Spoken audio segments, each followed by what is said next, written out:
میں کہتا ہوں ایک گھر میں صبح کا آغاز سجدوں سے ہوتا ہے، پھر سورہ یاسین کی تلاوت کی جاتی ہے، سارا دن گھر کے اندر محبت، چاشنی اور پیار سے افراد خانہ کا وقت گزرتا ہے، کمائی کر کے لانے والا گھر کا کفیل رزق حلال لا کے اپنے بچوں کو کھلاتا ہے، نظر کی پاکیزگی اور خیالوں کی طہارت کا سامان ہوتا ہے، شام کو سورہ واقعہ پڑھی جاتی ہے، سونے سے قبل سورہ ملک کی تلاوت ہو، دہلیز پہ آنے والے سائل کو جھڑکا نہیں جاتا، مہمان کی عزت کی جاتی ہے، تکریم دی جاتی ہے، گھر کو صاف ستھرا رکھا جاتا ہے، قرآن کی تلاوت کی مہک پھیلی ہوتی ہے گھر میں، گھر کے اندر درخت پر 100 الو بھی بیٹھ جائیں اس گھر میں بربادی نہیں آئے گی، اور ایک گھر میں اللہ کے حکموں کو توڑا جاتا ہے، افراد خانہ ایک دوسرے کو گالم گلوچ کرتے ہیں، قرآن کبھی کھول کے کسی نے نہیں دیکھا، سجدے کی کسی کو توفیق نہیں ہوئی، تو گھر کے اندر جو مرضی رکھ لیں برکت نہیں ہوگی۔ میاں یہ تو تمہارے اعمال کا نتیجہ تھا، لیکن تم نے لگا دیا الو کے کھاتے کہ الو بیٹھ گیا، یہ سب کچھ بربادی ہوئی، تم نے وعدے توڑے، تم نے لوگوں کو 2 نمبر مال دیا، اس لیے تمہاری فیکٹری برباد ہوئی، اس لیے تمہاری دکان نہیں چل رہی، کہ تم کہتے کچھ ہو دیتے کچھ ہو، ایک مرتبہ جو دھوکہ کھاتا ہے وہ دوبارہ تمہاری دکان پہ نہیں آتا۔ یہ الو کا کام نہیں ہے، یہ تمہارے نفس کے الو کا کام ہے، لیکن تم نے الو پہ مڑ کے کسی منحوسہ، یہ فلاں منحوسہ ہماری دکان پہ آئی صبح، آج سارا دن گاہک ہی نہیں آیا، کیا فلسفہ تم نے تراشا؟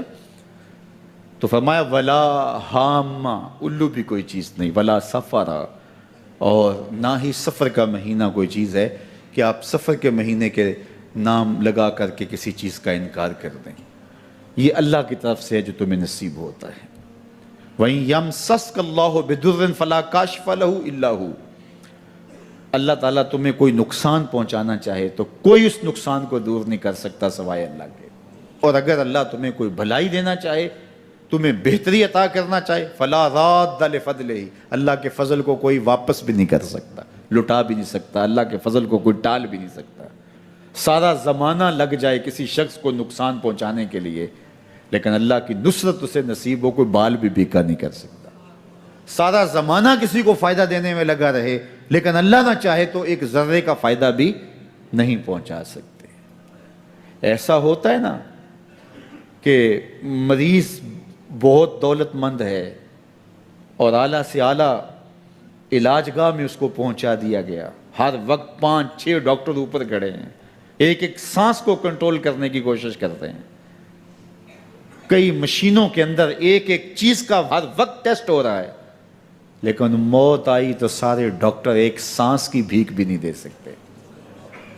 اور دوسرا بیمار پڑا ہے،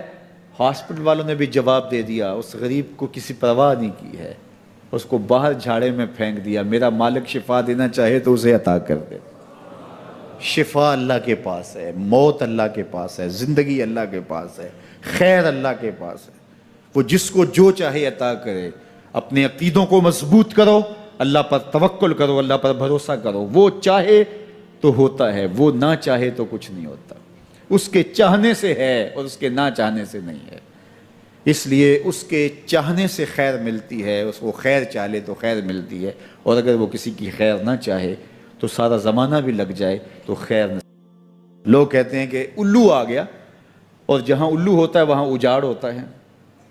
یہ بربادی کی علامت ہے۔ الو استعارہ بنا لیا بربادی کا، اور یہ ہمارا خود ساختہ ایک تصور ہے